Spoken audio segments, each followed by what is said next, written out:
Tēnā rā tātou katoa. Today is Tuesday the 13th of December 2022. We'll begin the day with 12 oral questions to ministers. And the first of two questions I'm highlighting is question number 6 in the name of Camilla Bellich. And her question is to the Minister of Education. And she's asking, what reports has he seen about numbers of people undertaking vocational education and training?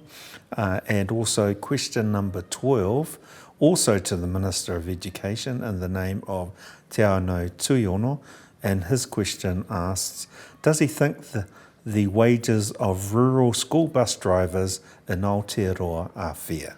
So I look forward to those questions.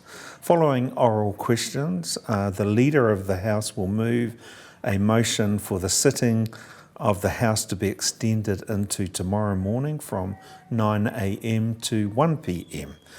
We have several bills receiving third readings.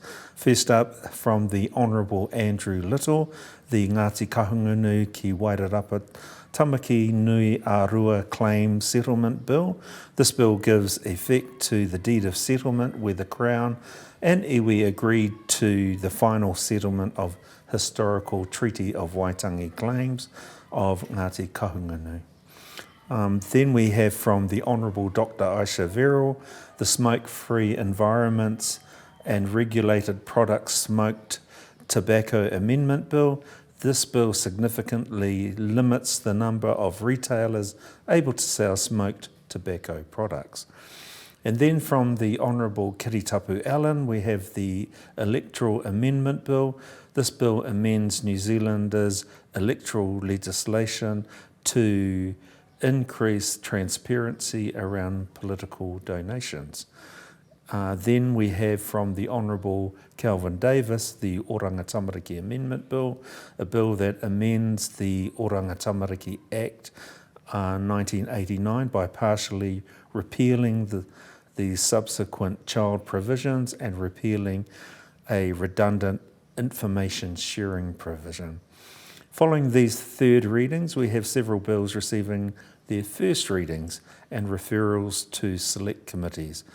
From the Honourable Nanaia Mahuta, we have the Water Services Legislation Bill. This omnibus bill is the second bill in a suite of legislation to reform water services delivery in New Zealand. From the Honourable Dr. David Clark, we have the Water Services Economic Efficiency and Consumer Protection Bill, a bill that provides for the regulation of the price and quality of water infrastructure services and consumer protection for water infrastructure services. Then from the Honourable Kiritapu Allen, we have the Human Rights Incitement on Grounds of Religious Beliefs Amendment Bill, a bill that aims to improve protections of faith-based groups under the provisions of the Human Rights Act 1993 that make speech that is likely to